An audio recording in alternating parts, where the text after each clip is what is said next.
Happy New Year, friends.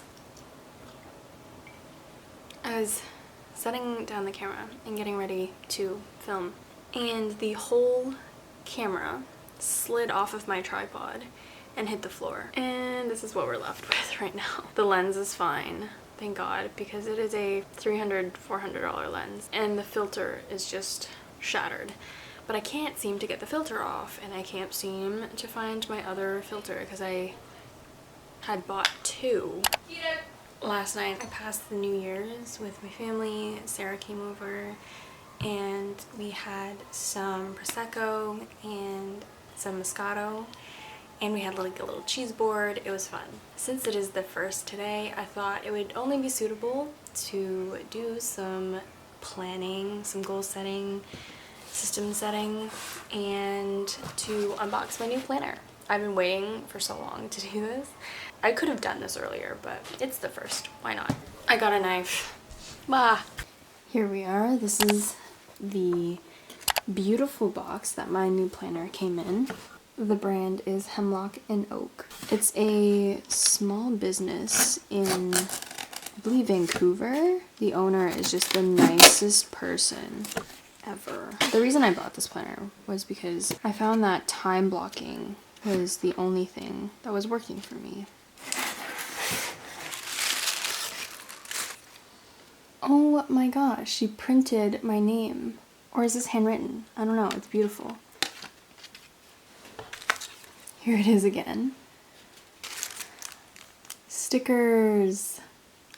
These are like little planner stickers, so cute. I don't know if you can see through the packaging, but little tabs, and there's stickers on the inside, little month tabs. There's recycling instructions. I love that it is so eco-friendly.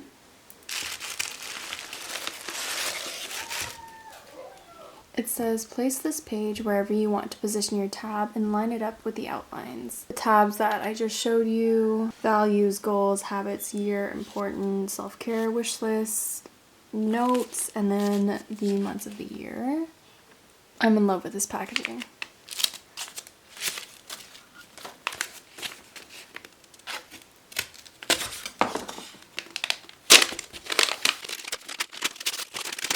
'22 signature planner in the color linen.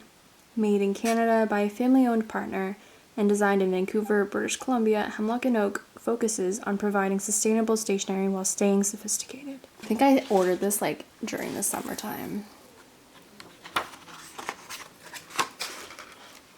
I've been using their printouts for so long.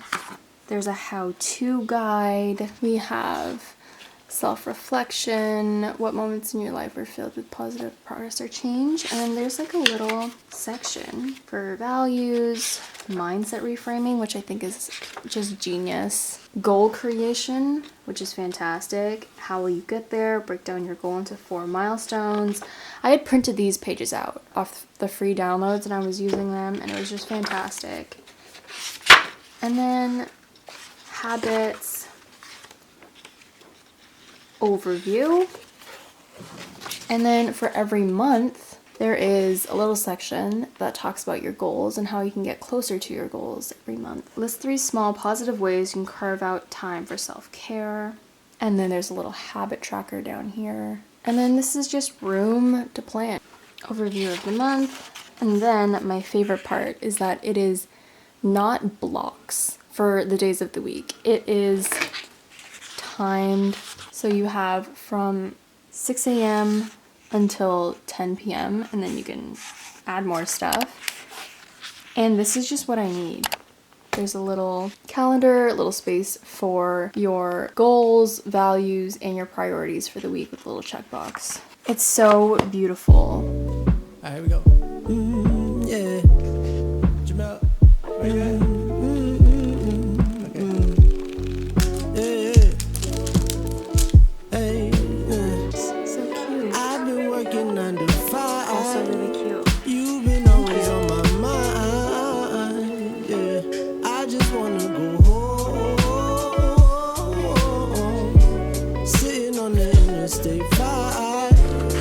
Could never ease my mind how I wanted to.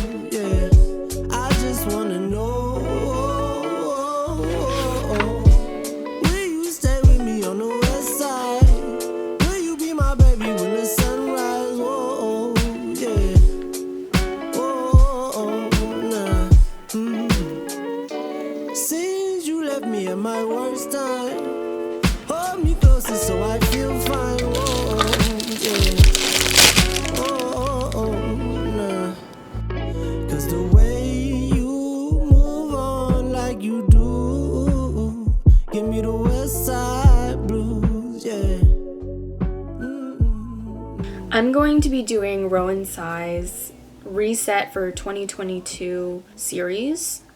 She has this 4-week series, including 2022 Notion worksheets that help you reflect and plan for your year. Number 1, which is the video I'm about to do, Reflect and Celebrate 2021. Week 2 is Reframe and Master Your Mindset.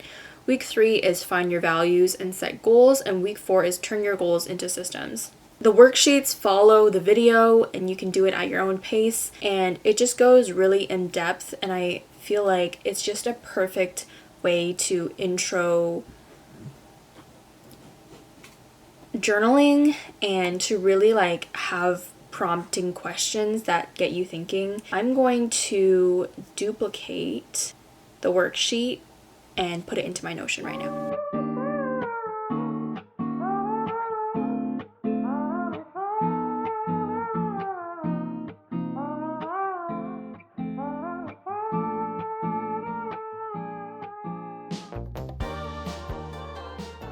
So week 1, like I said before, is Reflect and Celebrate the Past. And then at the very top, she has what to expect. So level 1, what I did, what I learned, how I felt, and to set my intentions.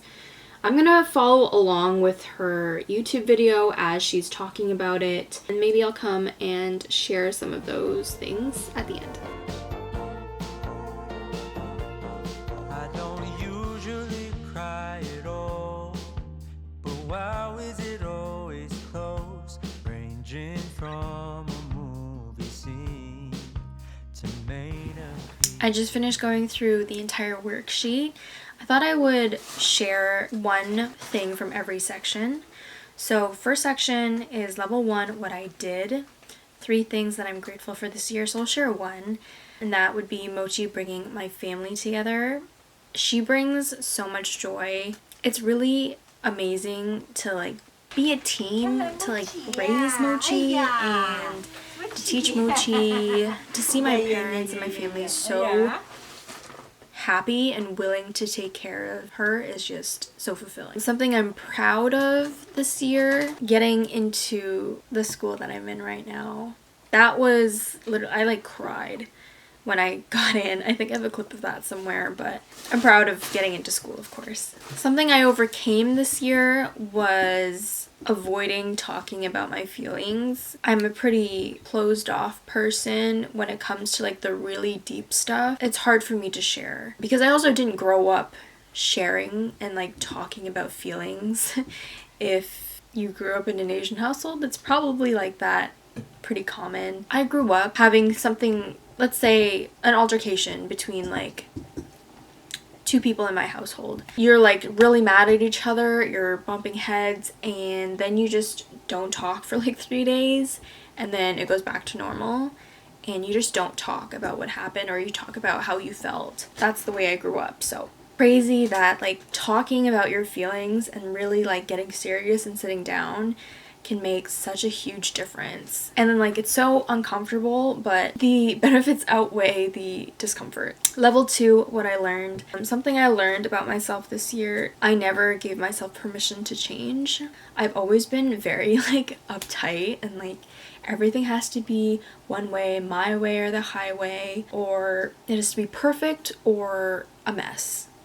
Like if it's not perfect, then it has to be far from perfect. I learned that I can grow and I can change, and I can change my mindsets if I like. I can change my mind if I want to.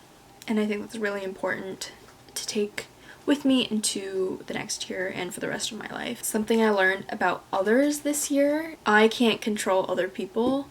I have to let them do what they want to do. Let them grow and like learn things. I can't force you to do anything. You have to want to do it yourself. I have to let go of that need to control stuff.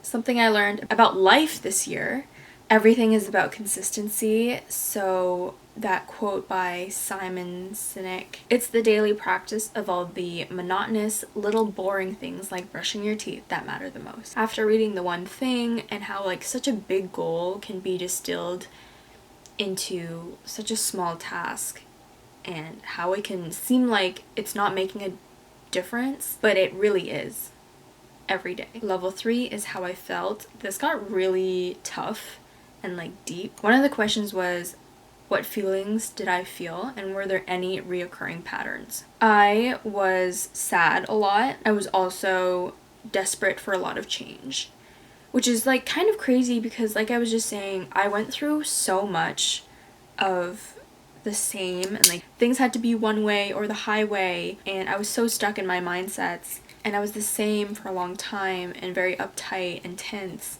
All of a sudden, I just wanted so much change. And I don't know if that's because I was in the same environment for so long, stuck at home obviously during the pandemic, during quarantine lockdowns and stuff. I wanted to change everything. I wanted to change my systems just to try. Did I allow myself to lean into these feelings? Actually, I did. I feel like I did for the first time. I started noticing what made me happy versus unhappy. I started noting things that caused me an unpleasant feeling, allowing myself to move away from it if I wanted to. So an example would be Instagram. I remember talking to Kendra about it. I think it was in 2020. I went into 2021 seriously not loving Instagram. It gave me anxiety. I've talked about that in the past. It didn't make me happy. There was so much comparison and all this other stuff, but that it doesn't matter. The fact is that I opened it and I didn't feel happy, and it made me feel a not happy feeling. So I deleted it. Sometimes I still log in into the browser to like check my favorite creator stuff, but I really try to not look at anything else because I'm allowed to change my mind and distance myself from that if I want to. Which of these feelings would I like to let go of, and which would I like to take with me into the new year? I would love to let go of the feeling of wanting to be in control of everything. I don't have to control anything other than myself. That's it. I would like to take with me the feeling of change and the feeling of taking myself away from things that make me unhappy, and it makes me feel less stuck. The last part of it is setting my intentions. So in the new year I want to be, and then you have the option to put 3 words in. The prompt is, now take a moment and think of 3 words that you want to embody in the new year. For example, healthy, grateful, fulfilled, at peace, confident, bold, safe, compassionate, thoughtful. And the 3 words that I picked are disciplined. I want to be more disciplined in like cleaning. I'm not great at that. I'll talk about that a little later. I want to be calm and to like let things go, you know? Like I always just want to be calm and clear-headed. Getting wrapped up in my own feelings, like I don't need to be. And brave, because I feel like I used to do some crazy stuff. Brave, like I just want to do what I want to do and not think twice about it. Now it's time for New Year's resolutions. 2 main overarching ones. Be pickier with my time. I don't always have to say yes, and I can choose what will benefit me more, and to be mindful of what makes me happy versus unhappy, like we were just talking about. Habits that I want to build. I want to maintain a clean space. I'm very bad at that. I may be clean, but I am not neat.